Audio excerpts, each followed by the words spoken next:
බුද්ධික වර්ණකොළ සූර්ය ශ්‍රී ලංකා ගුවන් හමුදාව නියෝජනය.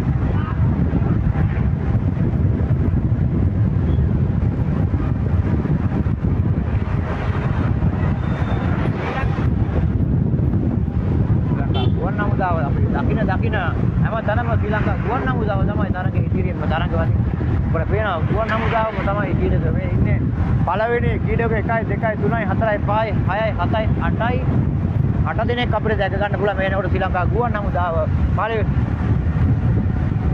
ප්‍රදේශයේ බිවෙච්ච දක්ෂ පාපති කීඩකේ ඔව්ගේ පියත් දක්ෂ පාපති කීඩකේ දේවුනේ කියලා ඔව්ගේ පුතුණන් දේන්නු කියලා ඔන්න කැලුම්ගේ ලොකුතා ඔව් දිනවා මෙන්න මේ විදිහට ඉදිරියෙන්ම තරඟ වදිනවා සංයෝජනය ඒ වගේම ශ්‍රී ලංකා පොලිසිය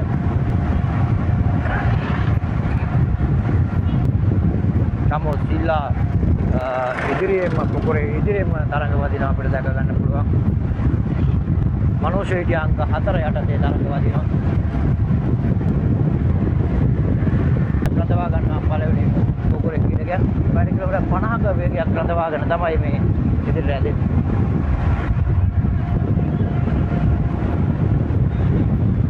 ඉතාමත් වේගයෙන් ඉදිරියට ඇදෙන්නේ. තරඟයට සහභාගී වෙන්න. ස්තුතියි ඒ දෙදෙනාටම මෙන්න පළවෙනි පොකුරේ අපි මේ රැඳී සිටින්නේ. ඒ වගේම මාරවිල සමගිය වතුර ගහනවනේ තරම මේ එන්නේ. තරහට ගහනවා වගේ වතුර ගහනවා.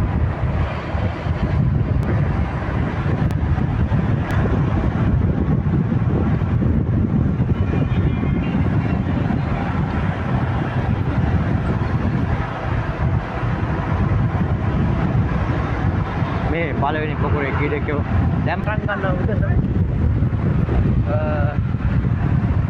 තව එකෙක් එන්න ඕනේ නේද? ඔන්න ඉතාමත් වේගයෙන් දෙදෙනා අපිට දැක ගන්න පුළුවන්. ගොඩක් දුරයි යන්නේ. ගොඩ එන දුරයි එළවල ආවේ. අතන මේ අරුන් ඔක්කොම අල්ලගෙන වට කරගෙන ඉන්නේ. තමෝත් වට කරගෙන ඉන්නේ ආපොත්.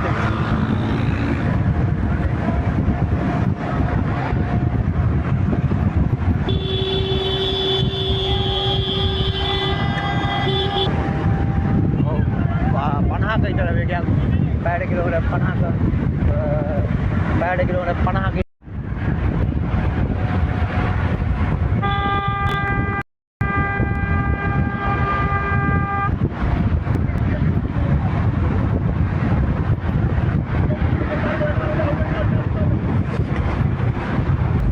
අපි සම්බන්ධ වෙනවා මොකද එකපාරට ලයිව් එකක් මොකක් හරි වුණා එකපාරට වතුර පාරකුත් වැදුනට පස්සේ ජයග්‍රහණය කරાવી. ඔව් තරඟයේ වේගවත් කරනවා අසේන් තාරුක. මෙන්න මේ විදිහට අසේන් තාරුකයි ජයග්‍රහණය හිමි කරගන්නේ. අසේන් තාරුක ජයග්‍රහණය කරගද්දී ශ්‍රී ලංකා ගුවන් හමුදාවට ජය හිමි වෙනවා. මෙන්න මේ විදිහට. ඒ වගේම මයුරු දෙවෙනි ස්ථානය හිමි කරගන්නවා. මෙන්න මේ විදිහට. ජයග්‍රහණය අපි හොඳ අපොල්සන්නාද බුද්ධික වර්ණකොළ සූර්යය එන්නේ මං හිතන්නේ රේන් නුගේරවත් පසු කරමින් අංක 1 යටතේ තරඟ වැදුනේ බුද්ධික වර්ණකොළ සූර්ය. තරඟ නිමාවක් අපිට නෑ. ඔව් කැලුම්ගේ පුතා 4 වෙනි ස්ථානයේ රේන් නුගේරා. කොහොම එනකොට නෙහර 5 වෙනි ස්ථානය